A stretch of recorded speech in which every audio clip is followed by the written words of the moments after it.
عباس نے وہ وار کیا، آج تک ظلم کے ماتھے کی شکن زخمی ہے، آج تک ظلم کے ماتھے کی شکن زخمی ہے، آج تک ظلم کے ماتھے کی شکن زخمی ہے۔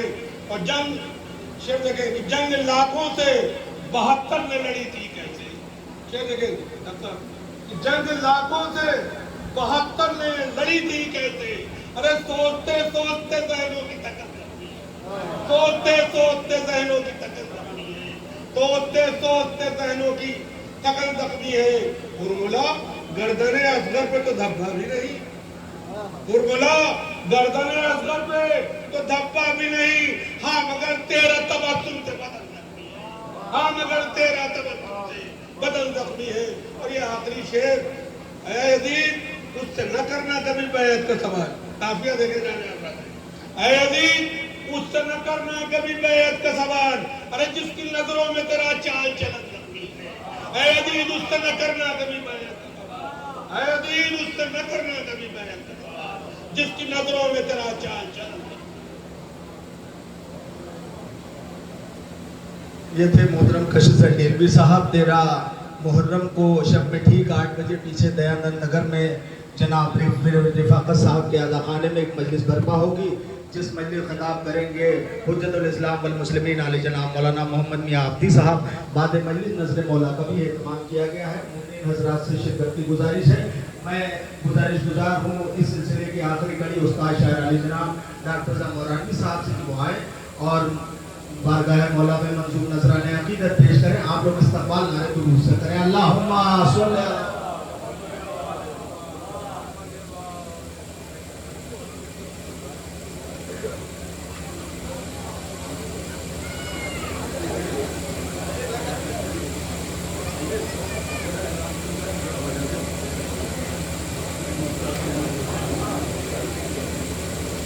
صل کی حالت کے ہمیں کرنے ضلع مومن پہ جب پیغمبری کی ہے، ہمیں کرنے ضلع مومن پہ جب پیغمبری کی ہے، تخیل نے سما باندھا سبا نے باتری کی ہے۔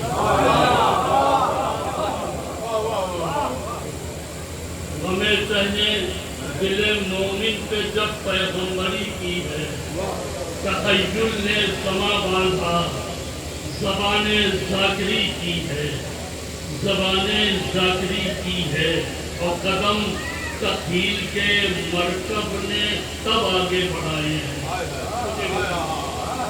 قدم تخیل کے مرکب نے تب آگے بڑھائے ہیں، سرے پشتے فرس لفظوں نے جب چابو زنی کی ہے۔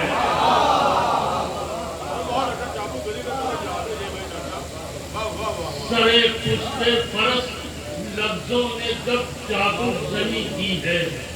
اور شیخ سنیے گا کہ یہ دراصل مسئلہ ہے، وہ اوپر پڑھنا بھول گیا میں، اس زمانے میں تھوڑا دھیرے تو مرزا زمین کو کچھ پڑھ رہا تھا، تو ان کی تعلیم کو متاثر ہو گیا کہ ایک مسئلہ ہم نے حل کیا کہ اس کو سنیے گا کہ دوسری کرتا ہے۔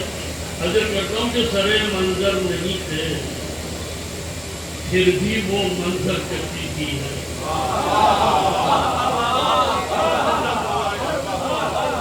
سرے منظر نہیں تھے، پھر بھی وہ منظر کٹی کی ہے۔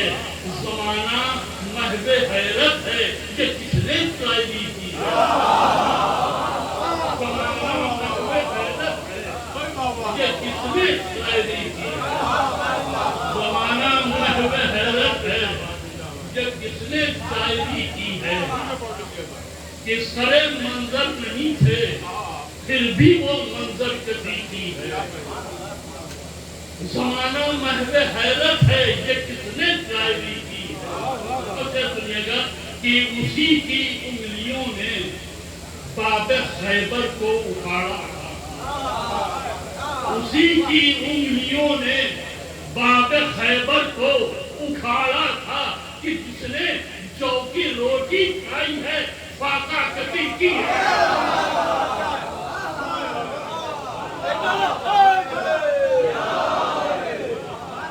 اسی کی انگلیوں نے باب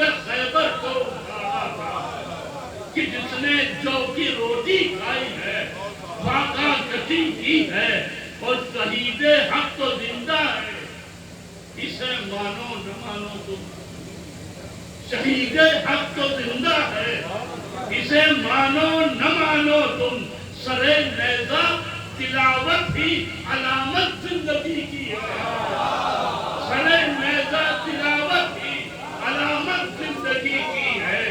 اور پھر دنیا کا کہ ادھر تیروں کمانوں نیزوں شمشیر سے حملے،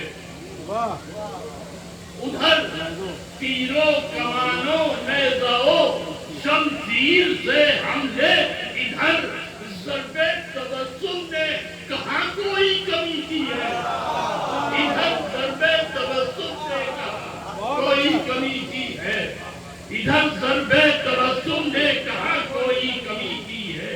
میں اس سلسلے کا آخری پڑھ دیتا ہوں اور بات کو ختم کرتا ہوں کہ بہت مشکل تھا ہر کو سنگ سے ہیرا بنا لینا، بہت مشکل تھا ہر کو سنگ سے ہیرا بنا لینا، مگر شبیر نے پتھر کبھی شیشہ گری کی ہے، مگر شبیر نے پتھر کبھی شیشہ گری کی ہے۔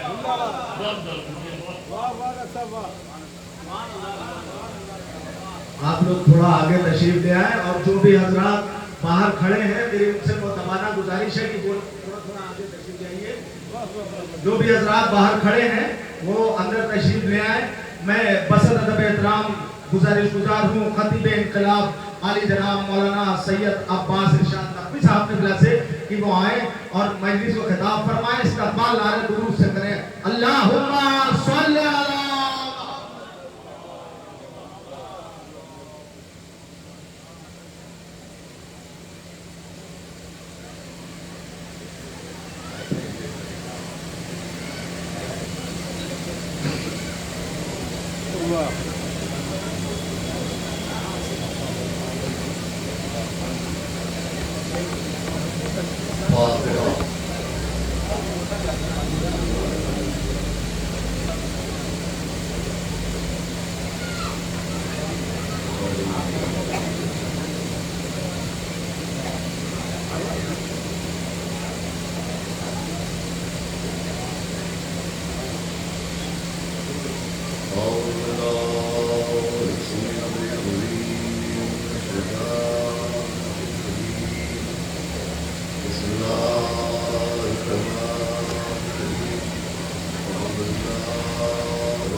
مولانا مقتدانا سید محمد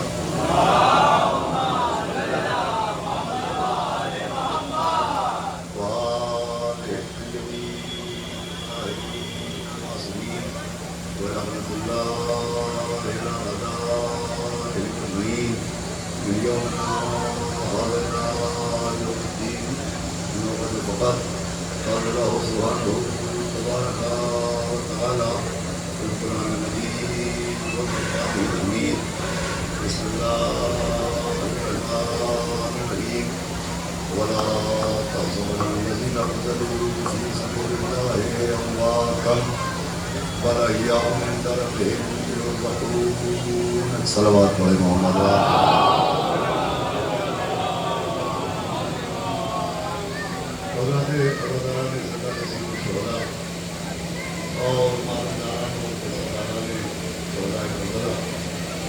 آج کے دن شب کی مناسبت سے آپ کے سامنے قرآن مجید کی جس مشہور و معروف آیت کریمہ کی تلاوت کرنے کا شرف حاصل کیا، اس کا خدا عالم نے بہت ہی تاکید کے ساتھ ایک حکم دیا ہے کہ وہ لوگ جو اللہ کے نام میں خطر کیے جائیں ہرگز ان کو مولا نہ سمجھنا، بلکہ وہ زندہ ہیں اور اپنے رب کی جانب سے رزق پاتے ہیں۔ یہ پڑھے لکھے صاحبان علم و فہم افراد تشریف فرما ہیں۔ قرآن میں حیات شہداء کے سلسلے میں دو آیتیں بہت ہی وضاحت کے ساتھ ہیں، جس میں ایک آیت میں اعلان ہوا کہ جو اللہ کے نام ختم ہو جائیں انہیں مردہ نہ کہنا، اور اس آیت میں حکم ہے کہ انہیں مردہ نہ سمجھنا۔ ایک آیت میں شہداء کو مردہ کہنے سے منع کیا گیا ہے، اور جس آیت کی تلاوت میں نے کی اس میں مردہ سمجھنے سے منع کیا۔ دیکھیں، کہنے کا تعلق زبان سے ہوتا ہے تو سمجھنے کا تعلق دماغ سے ہوتا ہے۔ اللہ نے شہیدوں کے سلسلے میں زبانوں کو بھی آگاہ کیا اور ذہنوں کو بھی پابند کیا کہ ہرگز ہرگز مردہ نہ سمجھنا، قتل ہوتے دیکھنا مگر مردہ نہ سمجھنا، خون میں ڈوبے ہوئے دیکھنا مگر مردہ نہ سمجھنا، میتیں دیکھنا مگر مردہ نہ سمجھنا، سر و تن میں جدائی دیکھنا مگر مردہ نہ سمجھنا، خنجر و تلوار چلتے ہوئے دیکھنا مگر مردہ نہ سمجھنا۔ دیکھیں، قرآن پیغام دے رہا ہے کہ شہیدوں کے سلسلے میں اپنی بصارت پر بھروسہ نہ کرنا، ہماری عنایت پر بھروسہ کرنا۔ اس لیے کہ جو تم دیکھ رہے ہو وہ اور ہے، تم سمجھ رہو کہ سر کٹا یہ مر گئے، لاش گری اور یہ مر گئے، خنجر چلا اور یہ مر گئے، تلوار چلی اور یہ مر گئے۔ نہیں، تمہارا دیکھنا اور ہے اور اللہ کی عنایت اور ہے۔ اپنی بصارت پر بھروسہ نہ کرنا، یہ زندہ ہیں اور اپنے رب کی جانب سے رزق پا رہے ہیں۔ دیکھیں، خالی زندگی کا اعلان نہیں ہوا، خالی حیات کا اعلان نہیں ہوا، اعلان حیات کے ساتھ ساتھ رزق کا اعلان ہوا کہ عند ربہم یرزقون، کہ وہ اپنے رب کی جانب سے رزق پا رہے ہیں۔ سوال یہ ہے کہ جب زندگی کا اعلان ہوا تو یہ رزق کا اعلان کیوں کیا گیا؟ جب حیات کا اعلان ہوا تو یہ رزق کا اعلان کیوں کیا گیا؟ تو دیکھیں، قرآن میں لفظ و لفظ ہے، کوئی حرف بھی بغیر سبب کے نہیں آتا۔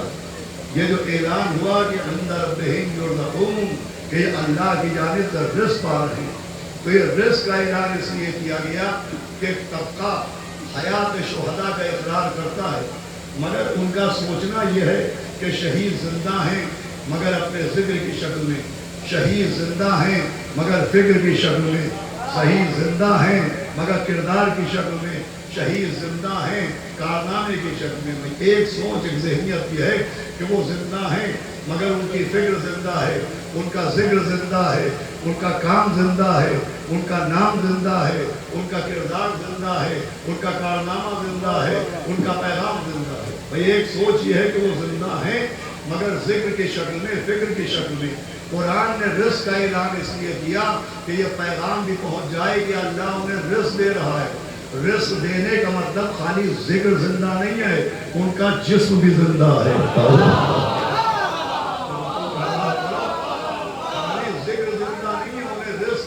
اس کا مطلب ان کا جسم بھی زندہ ہے۔ جسم زندہ ہونے کا مطلب یہ ہے کہ آنکھیں بھی ہیں اور بصارت بھی ہے، کان بھی ہے اور سماعت بھی ہے، زبان بھی ہے اور گویائی بھی ہے، دل بھی ہے اور دھڑکن بھی ہے، دماغ بھی ہے اور فکر بھی ہے، ہاتھ بھی ہے اور طاقت بھی ہے، پاؤں بھی ہے اور قوت بھی ہے۔ ان کا جسم بھی زندہ ہے۔ زندگی کا مطلب ان کے ہاتھوں میں حرکت بھی ہے، ان کے پیروں میں طاقت بھی ہے۔ تو جب شہیدوں کا جسم بھی زندہ ہے اور ان کے ہاتھوں میں طاقت بھی ہے اور ان کے پیروں میں قوت بھی ہے، تو اب کسی احمق کو یہ پوچھنے کا حق نہیں ہے کہ ہم ان سے مانگیں گے تو وہ دیں گے کیسے؟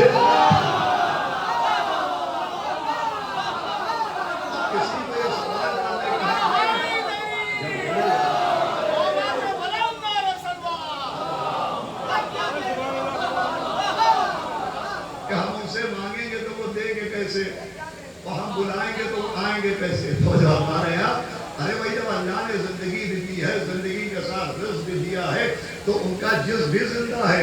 اور سب سے بڑا ثبوت یہ ہے کہ آپ نے روز عاشورہ بھی، زیارت عاشورہ بھی پڑھی ہوگی، زیارت وارثہ بھی پڑھی ہوگی۔ جب زیارت وارثہ پڑھی جاتی ہے تو آخری فقرہ آتا ہے کہ صلوات اللہ علیکم علی ارواحکم وعلی اجسامکم وعلی اجسادکم، کہ تمہاری روحوں پر بھی سلام ہو، تمہارے جسموں پر بھی سلام ہو۔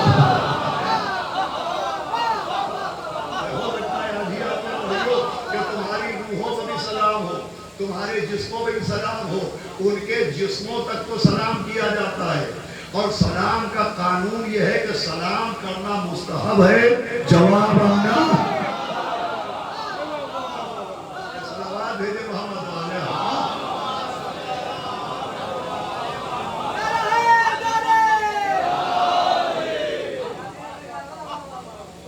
کہ آیت کیا پیغام دے رہی ہے کہ انہیں اللہ کی جانب سے رزق دیا جا رہا ہے.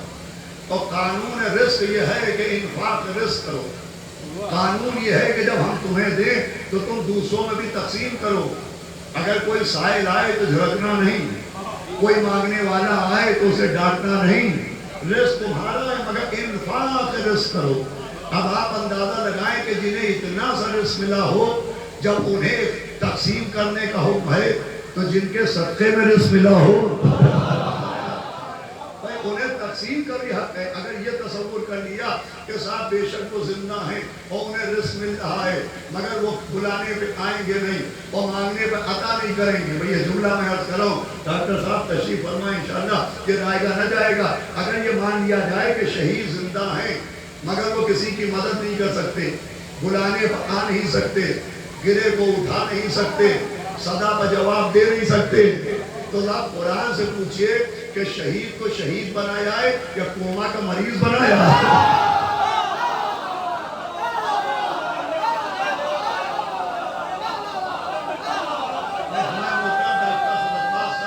ہمارے کرم فرما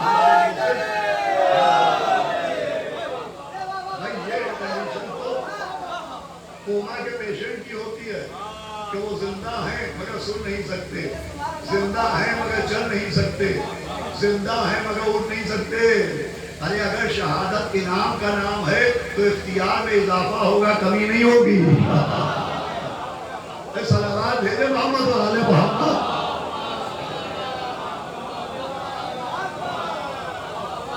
اگر شہادت انعام ہے عطا کی جانب سے تو اختیارات میں اضافہ ہوگا, اختیارات میں کمی نہیں ہوگی. توجہ ہمارے یہاں, بھئی اللہ نے جب زندگی بھی دی ہے اور رزق بھی دیا ہے تو قانون رزق یہ ہے کہ رزق کو اپنے تک محدود نہ رکھنا.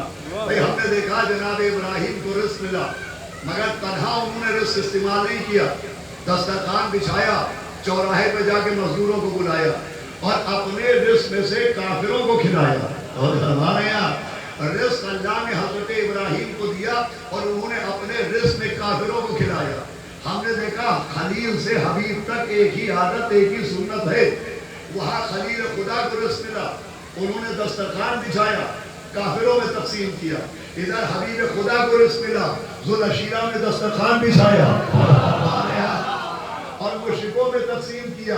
بھائی خلیل خدا نے اپنے رزق میں کافروں کو بھی کھلایا, رسول خدا نے اپنے رزق سے مشرکوں کو بھی کھلایا. اللہ نے تنقید نہیں کی ہے, تعریف کی ہے.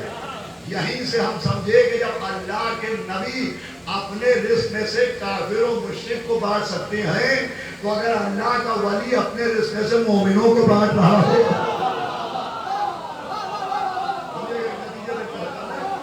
تو اس پہ پریشانی کون سی بات ہے؟ اچھا بچے جوان بھی بیٹھے ہوئے ہیں, بات ان کی بھی سمجھ میں آ جائے گی, تو میں آسان کرتا ہوں. لیکن مزاج خدا یہ ہے رزق کے لیے, رزق کے لیے اللہ کا مزاج یہ ہے کہ جب آپ قرآن پڑھیں, تفسیر قرآن پڑھیں تو کئی دلیلیں ملیں گی کہ اللہ کو کھانا کم پسند ہے, کھلانا زیادہ پسند ہے. اللہ کو کھانا کم پسند ہے, کھلانا زیادہ پسند ہے. آپ پوچھے دلیل یہ کہ جناب آدم سے کہا گیا جنت تمہارے لیے, یہ نہر تمہارے لیے, یہ میوے تمہارے لیے, لیکن دیکھو یہ جو شجر ہے اس کے پاس نہ جانا, اس لیے کہ یہ صرف اہل بیت کے لیے ہے. علامہ مجلسی نے لکھا وہ شجر اہل بیت تھا, جناب آدم کو روکا گیا کہ اس شجر کے پاس نہ جانا, لیکن ابلیس نے کسی طرح سے وہ پھل جناب آدم کو کھلایا اور پھل کھانے کا پھل یہ ملا کہ آواز آئی لباس جنت واپس کرو, ایام جنت واپس کرو, زمین پر جاؤ. بھائی یہ جناب آدم کا ترک اولا نہیں ہے, آدمیوں کے لیے وارننگ ہے کہ اگر آدم اہل بیت کے پیڑ کا ایک پھل کھائیں تو جنت میں رہ نہیں سکتے. آدمی پورا فضا کھا رہا ہے.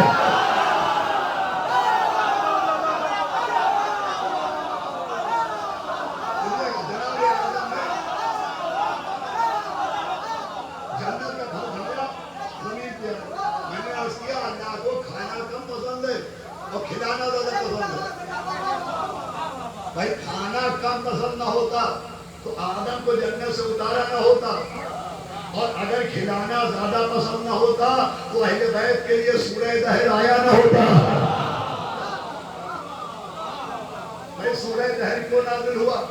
کیا تفسیر سورہ دہر ہے کہ صاحب اہل بیت نے روزے رکھے, افطار کا وقت آیا, دروازے سے آواز آئی میں یتیم ہوں مجھے کچھ عطا کرو. مولا علی نے اپنی روٹی پیش کی, پیچھے پیچھے بی بی سیدہ کی روٹی چلی, اس کے پیچھے حسین کی روٹیاں چلی, تو فضہ کی روٹی گھر میں کیوں بیٹھی رہتی ہے؟ میرے ساتھ رہیے گا, میں چاہتا ہوں دامن وقت پہ جتنی گنجائش اس کے اندر گفتگو کروں. بھائی مانگنے والا یتیم آیا 5 روٹیاں لے گیا, دوسرے دن پھر افطار کا وقت آیا, مسکین آیا 5 روٹیاں لے گیا, تیسرے دن اسیر آیا 5 روٹیاں لے گیا. بھائی پہلے دن بھی مانگنے والا ایک تھا, بانٹنے والے 5 تھے. بھائی مانگنے والا ایک, بانٹنے والے 5. اور پہلے دن بھی 5 کی 5 روٹیاں دی, دوسرے دن بھی 5 روٹیاں دی, تیسرے دن بھی 5 روٹیاں دی. حالانکہ اہل دنیا کا مزاج کیا ہے کہ اگر خدا نہ کرے میں کسی کے سامنے دستے سوال پھیلاؤں اور کہوں کہ 1 لاکھ روپے قرض دے دیجئے, تو ہو سکتا ہے ذاکر حسین سمجھ کے پہلی بار 1 کے 1 مل جائیں, لیکن دوسرے دن میں پھر پہنچوں تو اب 1 نہیں ملیں گے 50 ہو جائیں گے, تیسرے دن 50 کے 25 ہو جائیں گے. یہ جملہ چاہے جیسے سنیے گا, اہل دنیا کا مزاج یہ ہے کہ جب تقاضا بڑھنے لگتا ہے تو تعداد گھٹنے لگتی ہے. جب تقاضا بڑھنے لگتا ہے تو تعداد گھٹنے لگتی ہے. اگر سلامت آئے اہل بیت پر, پہلے دن بھی 5 روٹیاں, دوسرے دن بھی 5 روٹیاں, تیسرے دن بھی 5 روٹیاں دے کے بتایا کہ تم مانگتے مانگتے تھک جاؤ گے, ہم بانٹتے رہے. تمہارا دست سوال رک جائے گا, ہمارا دست عطا نہیں رکنے والا. صلوات بھیجے محمد و آل محمد.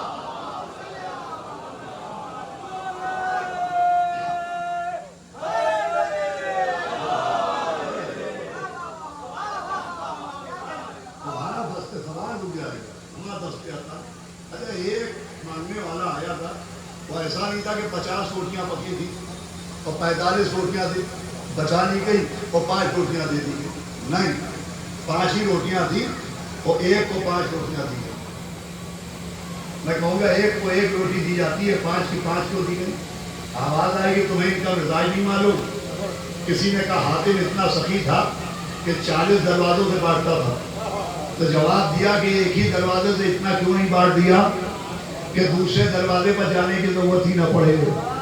بھائی ایک مانگنے والے کو 5 روٹیاں دے کے بتایا ہے کہ جو ہمارے در پر آتا ہے وہ در بدر نہیں ہونے پاتا ہے. جو ہمارے دروازے پہ آتا ہے وہ در بدر نہیں ہونے پاتا. یہی وجہ ہے کہ اس قوم کے لیے مشاہدہ کر لیا جائے. مولا علی سے مانگنے والا, جناب عباس سے مانگنے والا, بی بی سیدہ کے سامنے دامن پھیلانے والا, مولا حسن و مولا حسین کے سامنے دامن پھیلانے والا. ارے اہل بیت سے مانگنے والے کسی مزار پر مانگتے نظر نہیں آتے.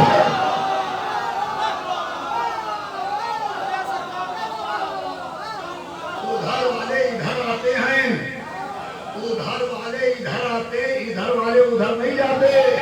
یقین نہ آئے تو حور کو دیکھ لیجئے. صلوات بھیجے محمد و آل محمد.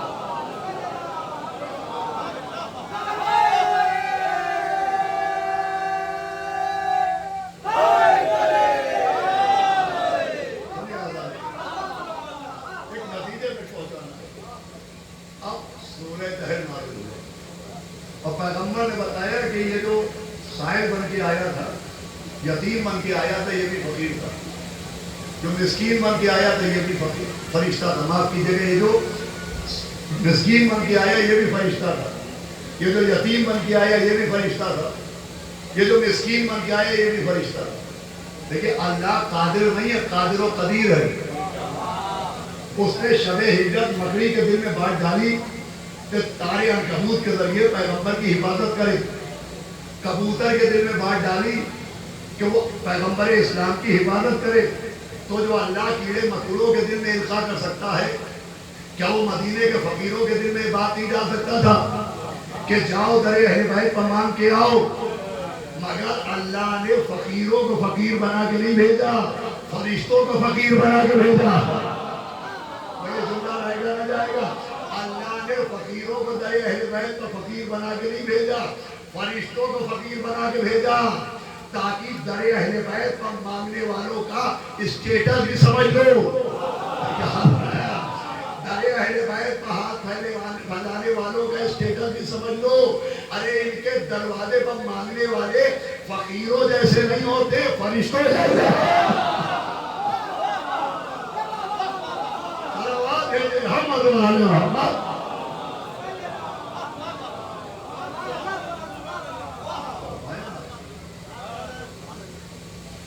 اب نازل ہوا سورہ دہر۔ مجھے بتائیے سورہ دہر کا نازل ہونے کا سبب کیا؟ سنیے کا نتیجہ پیش کر رہا ہوں، آپ کو متوجہ کر رہا تھا، اب تک پوری توجہ سنیے گا۔ سبب یہ تھا کہ اللہ نے اہل بیت کو رزق دیا تھا، اور اہل بیت نے اپنا رزق مانگنے والوں میں تقسیم کر دیا۔ بہت غور سنیے گا، اللہ نے اہل بیت کو رزق دیا اور اہل بیت نے مانگنے والوں میں تقسیم کر دیا۔ مجھے بتائیے یہ نزول سورہ دہر، یہ سورہ دہر نازل ہونے کا واقعہ اہل بیت کی شہادت سے پہلے کا ہے یا بعد کا ہے؟ تو شہادت کے پہلے کا واقعہ ہے، بعد کا نہیں۔ مولا علی کی شہادت سے پہلے، بی بی سیدہ کی شہادت سے پہلے، مولا حسن مولا حسین کی شہادت سے پہلے کا واقعہ ہے۔ اب نتیجہ دینا چاہتا ہوں، ایک ایک آدمی کی توجہ چاہتا ہوں، یہ ہوا شہادت اہل بیت سے پہلے کہ اللہ نے اہل بیت کو رزق دیا، اہل بیت نے مانگنے والوں کو بانٹ دیا۔ شہادت سے پہلے اللہ نے اہل بیت کو رزق دیا، اہل بیت نے مانگنے والوں میں بانٹ دیا۔ اس کا مطلب شہادت سے پہلے اللہ کا مزاج یہ ہے کہ وہ اہل بیت کو رزق دے گا، اور اہل بیت کا مزاج یہ ہے کہ وہ مانگنے والوں میں تقسیم کر دیں گے۔ اب ذرا قرآن سے پوچھئے کہ کیا اللہ نے اہل بیت کو شہادت کے بعد رزق دینا بند کر دیا؟ نہیں، اب تو نتیجہ آ رہا ہے۔ کیا بعد شہادت اللہ نے رزق دینا بند کر دیا؟ تو قرآن کہہ رہا ہے اِنَّا رَبِّهِمْ يُرْزَقُونَ کہ اللہ ابھی بھی انہیں رزق دے رہا ہے۔ اللہ نے شہادت سے پہلے بھی رزق دیا، شہادت کے بعد بھی رزق دے رہا ہے۔ تو جب اللہ نے شہادت کے بعد اپنا مزاج نہیں بدلا تو اہل بیت اپنا مزاج کیسے بدلے؟ میں نے غور کیا، جب اللہ نے قانون نہیں بدلا تو اہل بیت اپنا مزاج کیسے بدل دے؟ اللہ اہل بیت کو عطا کرتا رہے گا، اہل بیت ہم کو عطا کرتا رہے گا۔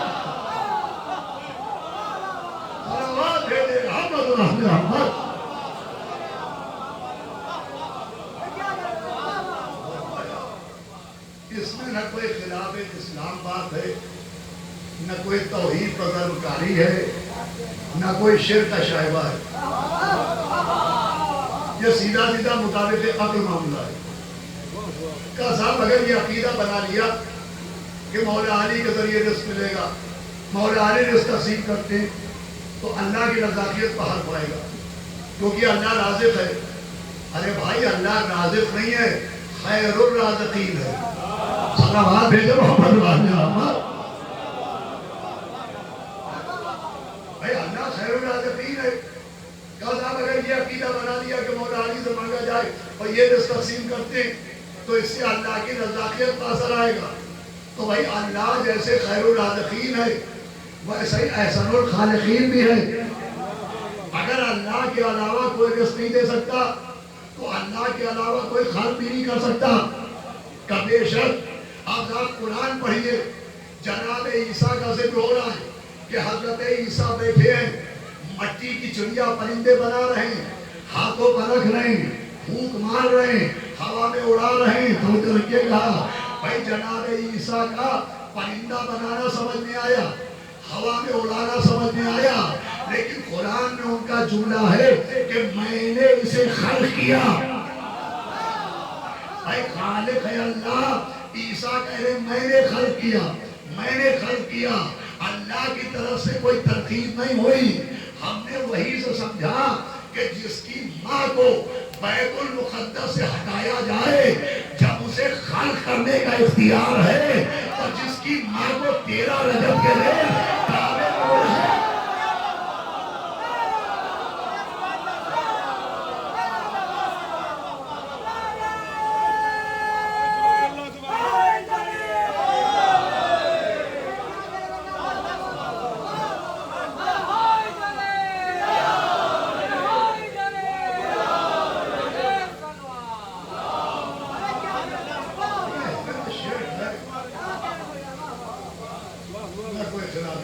ہے مگر عقل شائستہ رہی ہر آدمی کے واسطے، ذہنیت الجھی تو بس مولا علی کے واسطے۔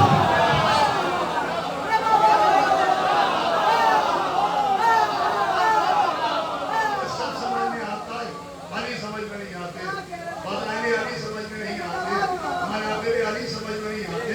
ہر معاملے میں قائیاں ہیں، ہر معاملے میں ہوشیار ہیں، ہر معاملے میں زیرک ہیں، اور علی کے معاملے میں بدھو بن جاتے ہیں۔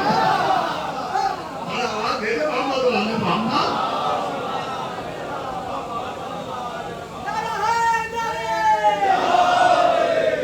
بھائی قرآن میں جناب عیسیٰ کا ذکر ہے کہ نہیں؟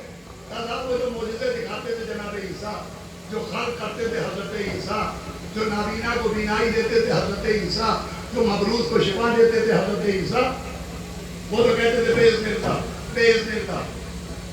بِإِذْنِ اللَّهِ کا مطلب ہے اللہ کی اجازت سے۔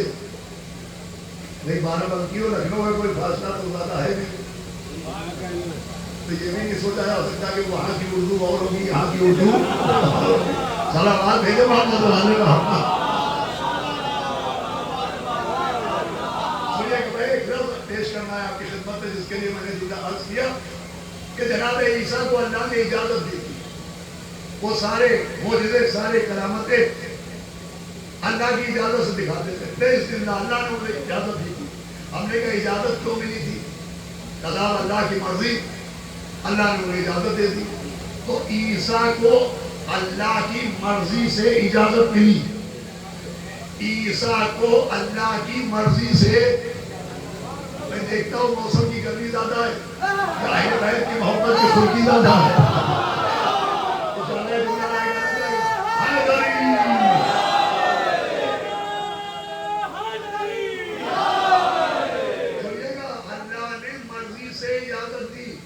عیسیٰ کو مرضی سے اجازت ملی، عیسیٰ کو مرضی سے اجازت ملی۔ ارے فیصلہ کیجئے، جسے مرضی سے اجازت ملے، جب اس کا یہ اختیار ہے تو جسے شب ہجرت پوری مرضی مل جائے۔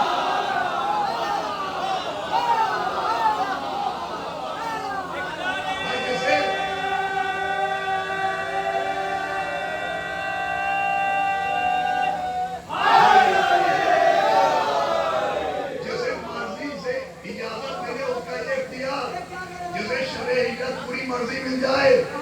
ارے میرے مولا نے محاوروں کا قانون بدل دیا۔ لوگ کہتے ہیں ہمیں بیٹھے بیٹھے یہ مل گیا، علی کو لیٹے لیٹے مار دیا۔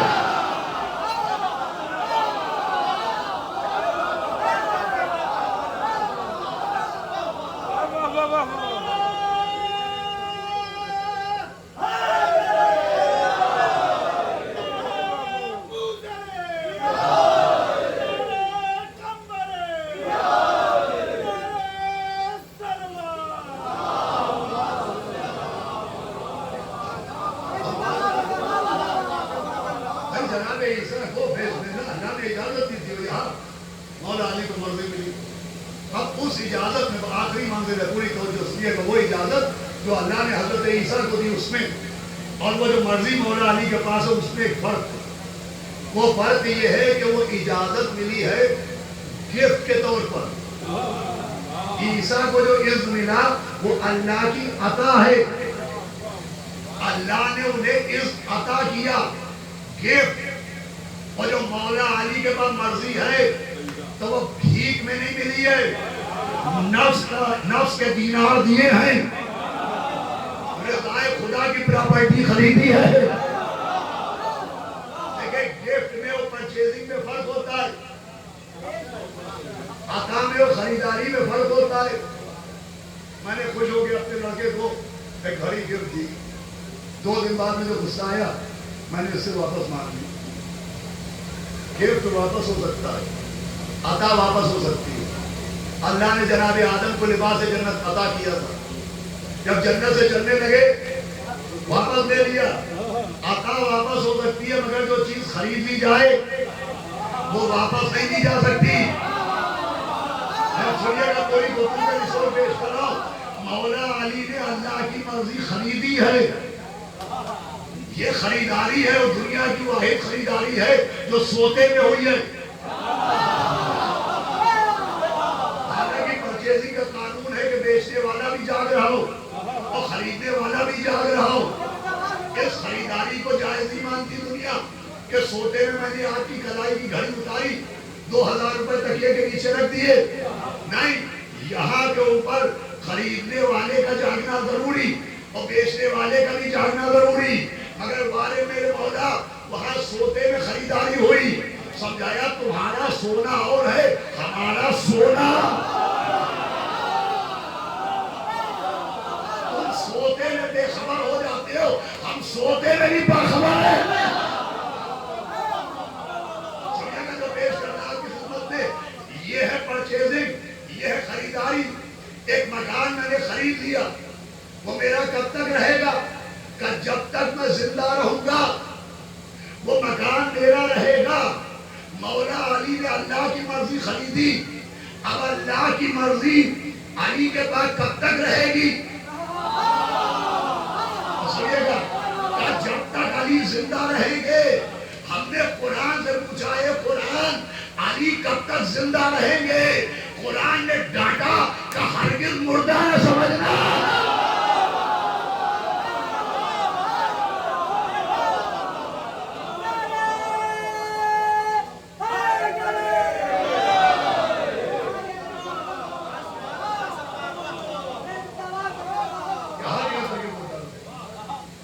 وہ زندہ ہے تو اللہ کی مرضی ان کے پاس ہے, وہ مردے جلا رہے ہیں تو اللہ کی مرضی سے, وہ پکارنے پہ آ رہے ہیں تو اللہ کی مرضی سے, وہ گروہوں کو اٹھا رہے ہیں تو اللہ کی مرضی سے.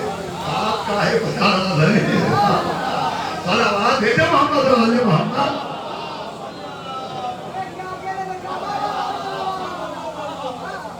ورنہ کیا مطلب ہے صاحب؟ ولا تحسبن الذین قتلوا فی سبیل اللہ امواتا بل احیاء عند ربہم یرزقون. آخری منزل ہے کہ ہرگز ہرگز انہیں مردہ نہ سمجھنا. لیکن روز قیامت ہم سے پوچھا جائے گا, سوال کیا جائے گا, تم نے نماز پڑھی؟ ہم نے کہا پڑھی. کہ کیا دلیل ہے؟ ہم نے کہا بھائی وضو دلیل ہے, اذان دلیل ہے, اقامت دلیل ہے, ذکر دلیل ہے, رکوع دلیل ہے, سجود دلیل ہے, قعود دلیل ہے. کل روزہ رکھا کیا دلیل ہے؟ ظاہری دلیل ہے, افطار دلیل ہے. آپ مجھے بتائیے کہ اگر پوچھا گیا تم نے مولا علی کو زندہ سمجھا, دلیل کیا دی؟ جناب عباس کو زندہ سمجھا, مولا حسین کو زندہ سمجھا, شہدائے کربلا کو زندہ سمجھا. یہ آخری حد سے توجہ چاہتا ہوں, آپ بتائیے اب کیا دلیل دیں گے؟ کہ صاحب ہم کہتے تھے کہ مولا علی زندہ ہے. آواز آئے گی ہم نے خالی کہنے کی بات تو کہی نہیں تھی, ہم نے خالی زبان کو تو مخاطب کیا نہیں تھا, ہم نے کہا تھا مردہ نہ سمجھنا. بھائی کیا دلیل ہے کہ ہم نے ان کو مردہ نہیں سمجھا؟ کیا دلیل ہے کہ ہم مولا علی کو زندہ سمجھتے ہیں؟ کیا دلیل ہے کہ ہم شہدائے کربلا کو زندہ سمجھتے ہیں؟ کیا دلیل ہے کہ ہم جناب عباس کو زندہ سمجھتے ہیں؟ تو ہمارے محسن, ہمارے شفیع کرم فرما ڈاکٹر حسن عباس صاحب نے حکم دیا اس مجلس میں حاضری کا, تو میں حاضر ہو گیا. یہ مجھے زندہ سمجھتے ہیں کہ مردہ؟ سوچے گا تو جواب دے گا بھائی تمہیں زندہ سمجھتے ہیں. میں نے کہا کیا دلیل ہے کہ اگر زندہ نہ سمجھتے ہوتے تو مجلس پڑھنے کے لیے کیوں بلاتے؟ اگر زندہ نہ سمجھتے ہوتے تو مجلس کے لیے کیوں بلاتے؟ تو جو ذاکر کو زندہ سمجھتا ہے وہ مجلس کے لیے بلاتا ہے, جو مولا کو زندہ سمجھتا ہے وہ مدد کے لیے بلاتا ہے.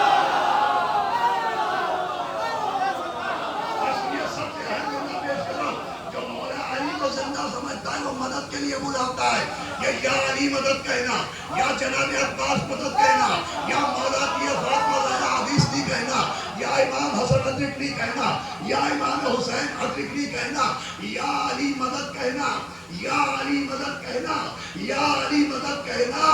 ان کو زندہ سمجھنے کی دلیل ہے, اور ان کو زندہ سمجھنا قرآن کو سچا سمجھنے کی.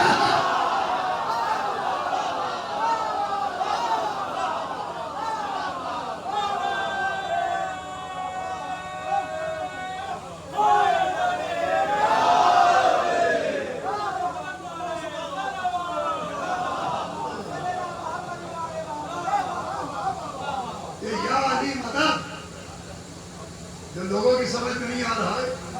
ارے یا علی مدد ان کو زندہ سمجھنے کی دلیل ہے. کوئی ان کو زندہ سمجھنا قرآن کو سچا سمجھنے کی دلیل ہے. تو قرآن نے کہہ دیا انہیں مردہ نہ سمجھ. تم ایک نینو سیکنڈ کے لیے مردہ نہیں سمجھتے. ان کو مدد کے لیے پکارتے ہیں کہ دلیل ہے کہ زندہ سمجھ. ارے ان کے روزو بجاتے ہیں تو فاتحہ پڑھ کے نہیں آتے, سلام کر کے آتے ہیں.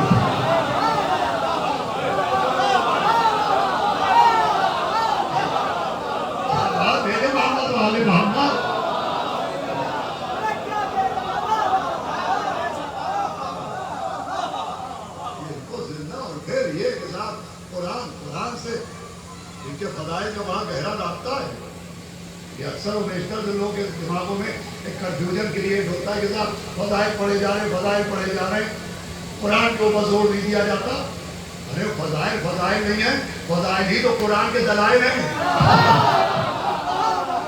صلوات بھیجے محمد والے محمد.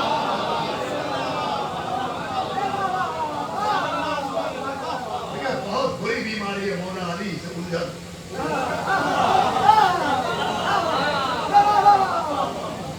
اس کی کوئی ویکسین بھی نہیں بنی ہے. صلوات بھیجے محمد والے محمد.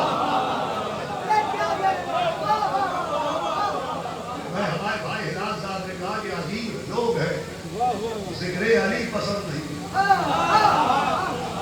دنیا بھر کی باتیں پسند ہیں, اپنے پر ترتیب پسند ہے, اپنے پر تبصرہ پسند ہے, اور مولا علی کے فضائل پسند نہیں.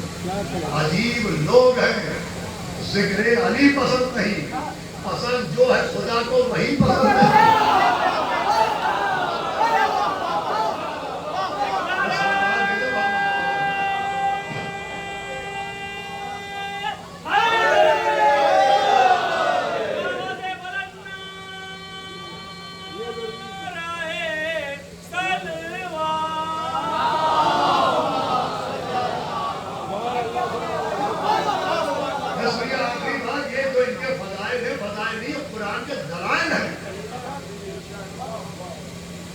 قرآن صرف پڑھنے کے لیے نہیں ہے, قرآن سمجھنے کے لیے ہے. قرآن کو سمجھنا ضروری ہے, اس لیے قرآن میں تلاوت سے زیادہ تفکر پر زور دیا گیا کہ تفکر کرو, غور کرو. تو قرآن کو سمجھنا ضروری ہے. اب قرآن کا معاملہ یہ کہ قرآن سناتا ہے, قرآن کو دکھاتا نہیں ہے. وہ انسان کی ذہنیت یہ ہے کہ صرف مطالعے سے یقین نہیں پیدا ہوتا جب تک مشاہدہ نہ ہو جائے. ہم آپ کیا شیخ الانبیاء جناب ابراہیم کہنے پالنے والے دکھا دے کہ تم مردے کیسے زندہ کرتا ہے. کیا یقین نہیں ہے؟ کہ یقین ہے مگر دیکھ لوں گا اور یقین میں اضافہ ہو جائے.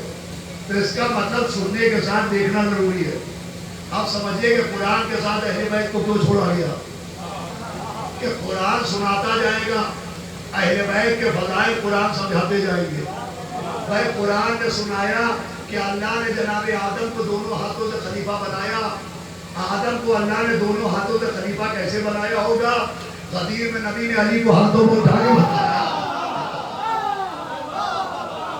ایسے بنایا ہوگا. قرآن نے سنایا جناب داؤد کے لیے لوہا موم ہو جاتا تھا. اب جناب داؤد کے لیے لوہا موم کیسے ہوتا تھا؟ میرے مولا نے در خیبر میں انگلیاں لا کے بتایا کہ ایسے ہوتا ہوگا. قرآن نے سنایا, توجہ سنیے گا, قرآن نے سنایا کہ موسیٰ فرعون کی گود میں آئے اور فرعون کے تماچا مارا. اب اتنے سے موسیٰ نے فرعون کے کیسے تماچا مارا ہوگا؟ علی نے ابو جہل کے تماچا مارا.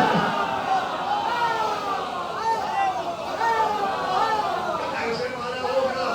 قرآن نے سنایا کہ جناب عیسیٰ آغوش مریم میں آ کے بولنے لگے. عیسیٰ آغوش مریم میں کیسے بولے ہوں گے؟ علی نے آغوش محمد میں بول کے بتایا ہے.